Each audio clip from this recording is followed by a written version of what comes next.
sakratul maut, kemabukan mati. Keadaan yang susah nak dikawal. Kan?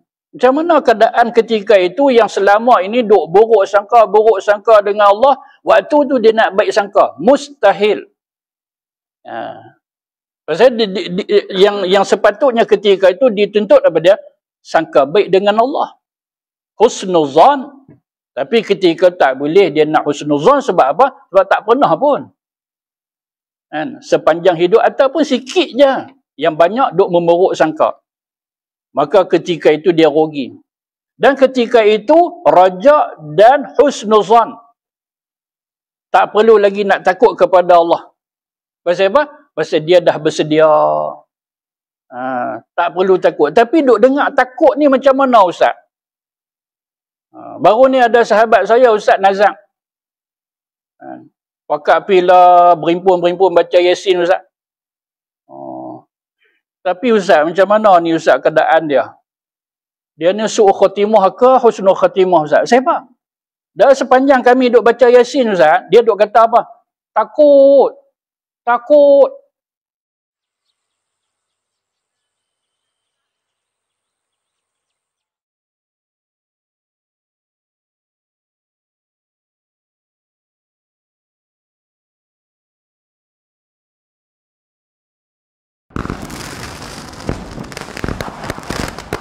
Baik. Dan adapun apabila hampir ia akan mati, maka bermula harap dan baik sangka dengan Tuhannya itu lebih utama baginya. Apabila dekat nak mati. Ada orang dekat nak mati, dia tak tahu yang ianya nak mati.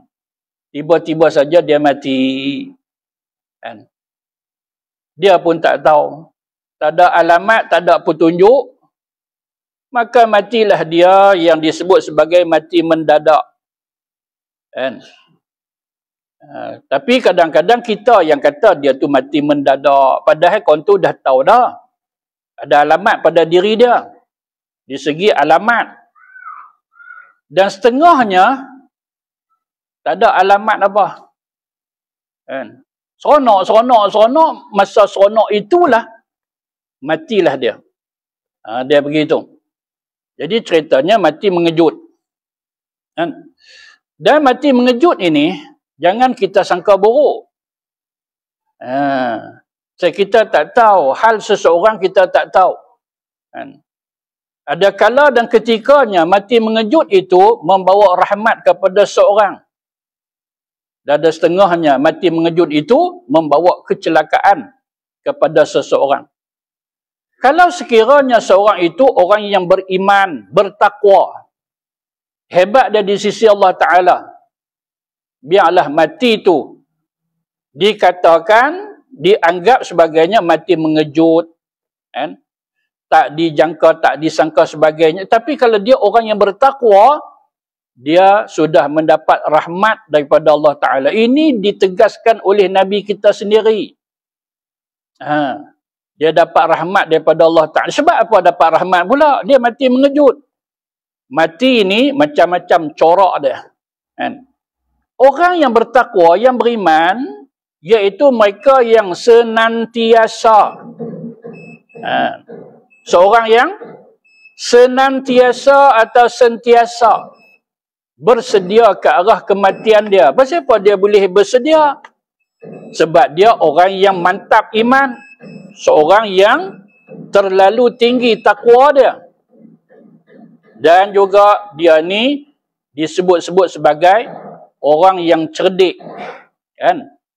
Orang yang cerdik, yang Nabi kata orang cerdik, orang yang sentiasa muhasabah dan lakukan persediaan untuk mati dia.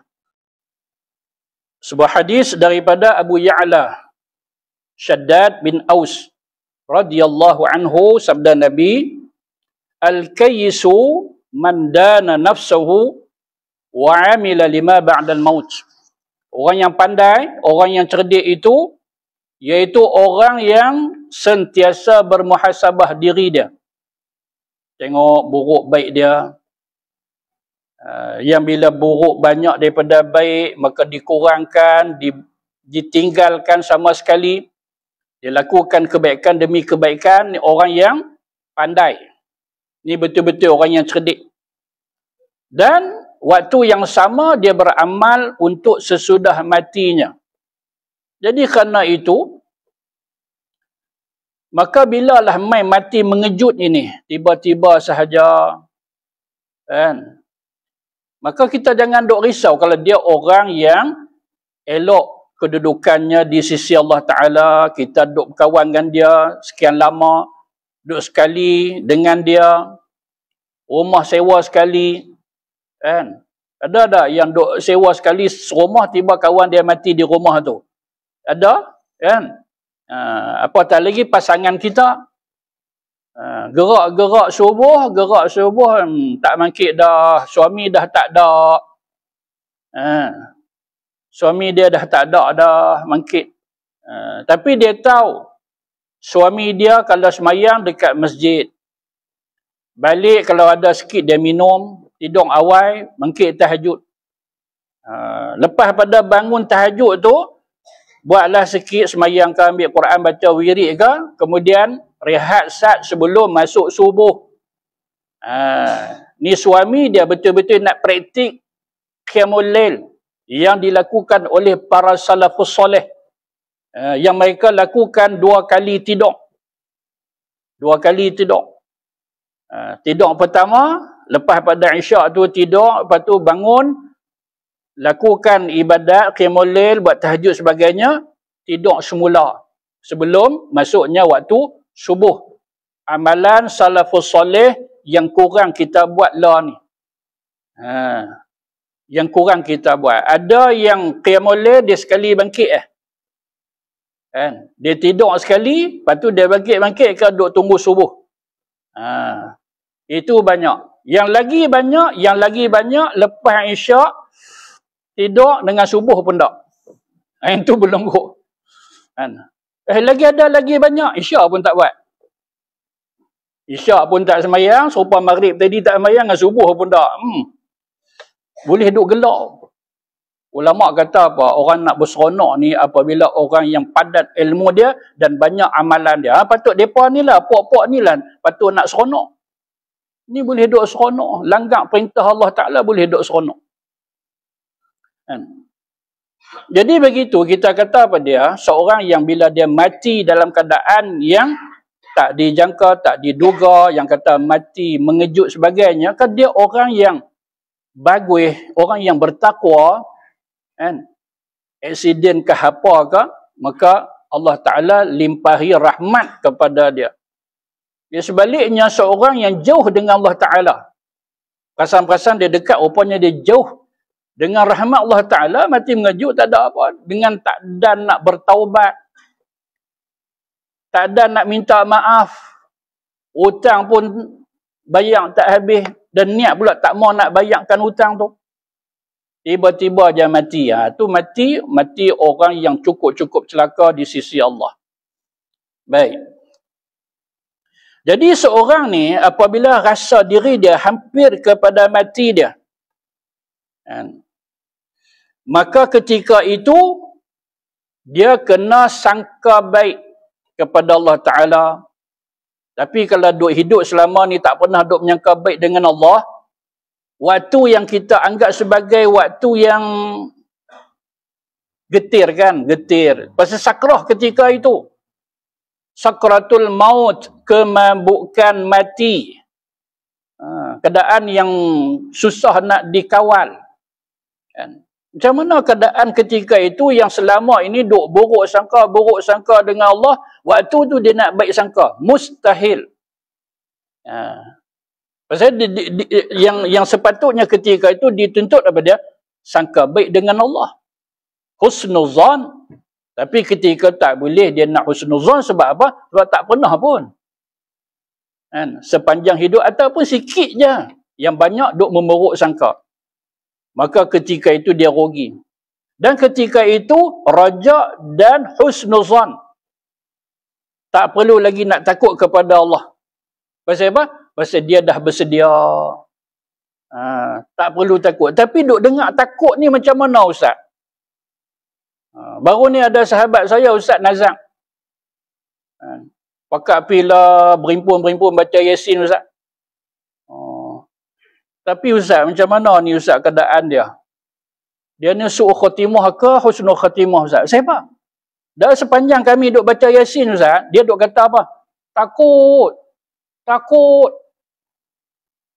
Talqin ke dia, la ilaha illallah. Takut.